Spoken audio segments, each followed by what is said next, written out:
ఎప్పుడైతే వెంకటేశ్వర స్వామిని పూజించిందో అందరూని ఆ యొక్క శ్రీనివాసుడు ప్రత్యక్షమై చూడమ్మా చంద్రమ్మ స్వామి ఘోర తపస్సు చేసి నన్ను పిలిచావు కదా స్వామి, ఏమి వరం కావాలో కోరుకోవమ్మా. నేను పిలిచినా వచ్చావా స్వామి?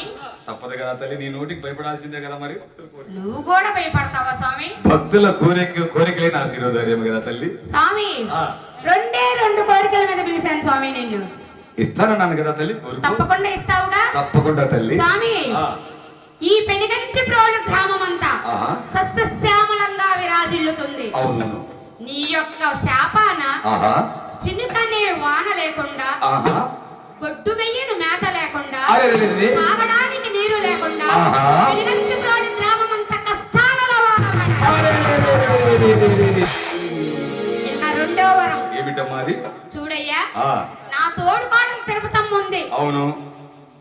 నాకు ఎన్ని కష్టాలు పెడుతుందంటే నీకే కష్టాలు పెడుతుందా? కడుపు మంట రగిలిచ్చేస్తుంది స్వామి. స్వామి నా తోడు కోడలకి అంతు పెట్టను వ్యాధి, అతి పెద్ద వ్యాధి, కుష్టి వ్యాధి.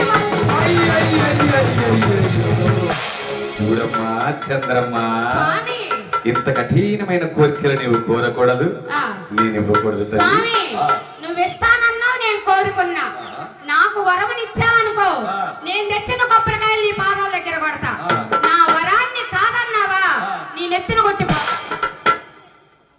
నేను ఆనాడే చెప్పాను, లక్ష్మీ తిరుపతమ్మ పేరిట మృక్కిన మొక్కుబడులు ఇవి కూడా నాకు సరిగా తీర్చల. ఆనాటి శాపాలే ఈనాటి రూపాలుగా మారుతాయని చెప్పాను. ఇప్పుడు తిరుపతమ్మకు కష్టాలు పెట్టాలంటే ఈ చంద్రమ్మకు వరం ఇవ్వాలి.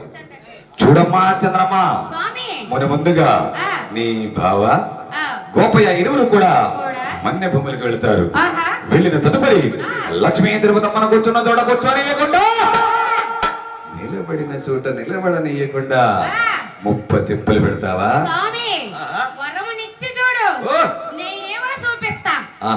తిరుపతమ్మని ఎన్ని కష్టాలు పెడతాను, వరమునిచ్చి చూడు అని చెప్పి ఆ యొక్క వరాన్ని ప్రసాదించి శ్రీనివాసుడు అంత దానమై వెళ్ళిపోయారట.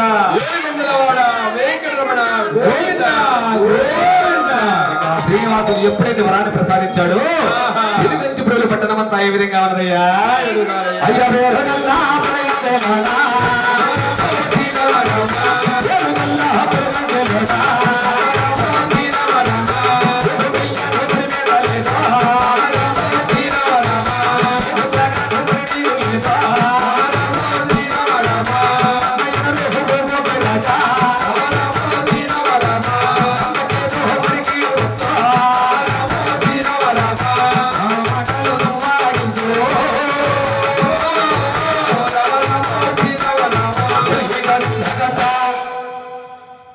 ఎప్పుడైతే శ్రీనివాసుడు ప్రసాదించాడు ఆహా. పెనుగంచిపురం పట్టణంలో గోవు మేయని మీదరు లేక లేక. గోవు త్రాగని నీరు లేక లేక. గోవులన్నీ కూడా అల్లారిపోతాయట. అయ్యయ్యో. అది చూసినటువంటి పాలేరులు ఆహా. గోపయ్య గారి దగ్గరికి వచ్చి వచ్చి అన్నయ్య, తమ్ముడు గోపయ్య అన్నయ్య, ఏమిటయ్యా? ఆనాడు ఆ బంగారు తల్లి ఏమంటే అడుగు పెట్టినదో ఆహా. ఈ పెనుగంచిపురం పట్టణమంతా ఆ. పాడి బట్టలతో సస్య శ్యామలంగా తొలతొలమతోరన్నది. అవునయ్యా. ఈనాడు ఏ మహా తల్లి అడుగు పెట్టిందో ఈ పెనుగంచిపురం పట్టణములో గోవు మేయని మేదరు లేక త్రాగని నీరు లేక లేక. గోవులన్నీ కూడా అల్లాడిపోయి అన్నయ్య. అయ్యయ్యో. అన్నయ్య, అయ్యా. ఉత్తరాది మన్య భూములలో ఆహా. ఎర్ర చెరువు ఎప్పుల కాడ ఆహా. నల్ల చెరువు నందుల కాడ మేతలు ఉన్నాయని అనుకుంటూ ఉండగా ఆహా. మేము విన్నామన్నయ్య. అలాగనా తమ్ముడు? అన్నయ్య, తమ్ముడు. నీవు వెళ్ళి ఆహా. ఆ మేతనంతా కొనేసిరా అన్నయ్య అన్నారట. ఆహా. ఆ మాటలు విన్నటువంటి గోపయ్య ఆ. ఈ విధంగా బయలుదేరి వెళుతున్నాడయ్యా. ఏమిటయ్యా? అయ్యా రాహే అంతా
అలా మన్య భూములకు వెళ్ళి వస్తున్న గోపయ్యను చూసిన 12 మంది జీతగాళ్ళు కూడా ఆహా. అన్నయ్య, తమ్ముడు.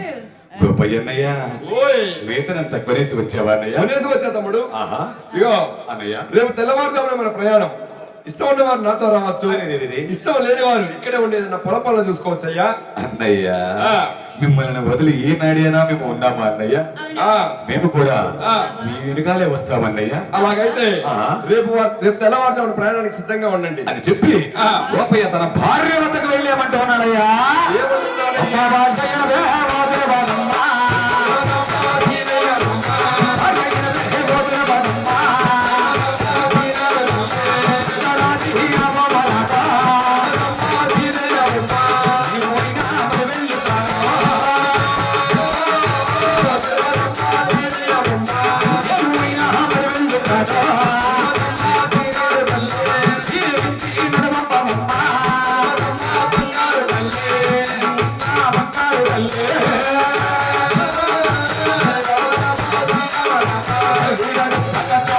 ఉత్తరాది మన్య బొమ్మలకు వెళ్ళి వస్తాను, ఆహా. నన్ను దీవించి పంపవమ్మా అన్నాడట. ఆహా. ఆ మాటలు విన్నటువంటి ఆ. బంగారు తల్లి ఆ. తన బావతో ఏమంటున్నదయ్యా? ఏమంటుందయ్యా?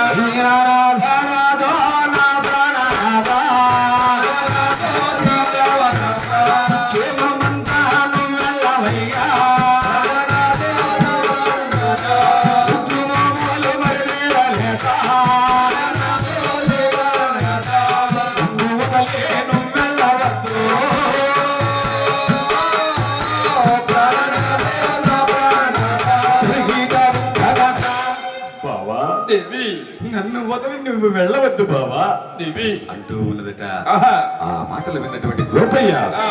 దేవి, బావా. నిన్ను వదిలిపెట్టి వెళ్ళడం నాకు మాత్రం సంతోషం అంటావా? బావా. ఈ పెనుగంచిపురం పట్టణములో నువ్వు మేయని మేతలు లేక లేక. నువ్వు తాగిన నీరు లేక లేక. మన గోవులన్నీ ఆకాశంగా చూసి అమ్మా అమ్మా అని అల్లాడుతూ ఉన్నాయమ్మా. అలాగునా బావా? ఈ గోవులలో ఆహా. ఏ ఒక్క గోవైనా చనిపోయినా చనిపోయినా 100 మంది బ్రాహ్మణులను చంపినటువంటి పాపం మనకు అంటుకుంటుంది. అయ్యయ్యో. అది అంత అవసరం అంటారా? బావా. నేను వెళ్ళి వస్తానమ్మా, ఆ. దీవించి పంపవమ్మా అన్నారట. ఆహా. ఆ మాటలు విన్నటువంటి బంగారు తల్లి, ఆ.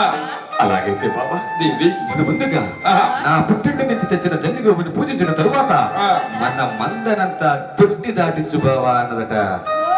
ఆ మాట ప్రకారం బంగారుతో లక్ష్మీ తిరుపతమ్మ పట్టారు పెళ్ళకు చేతబట్టి చేతబట్టి కట్టా పెట్టని దండి గోవెత్తుకు వెళ్ళి పుట్టి ఏంటి నాదల్లి గోవా,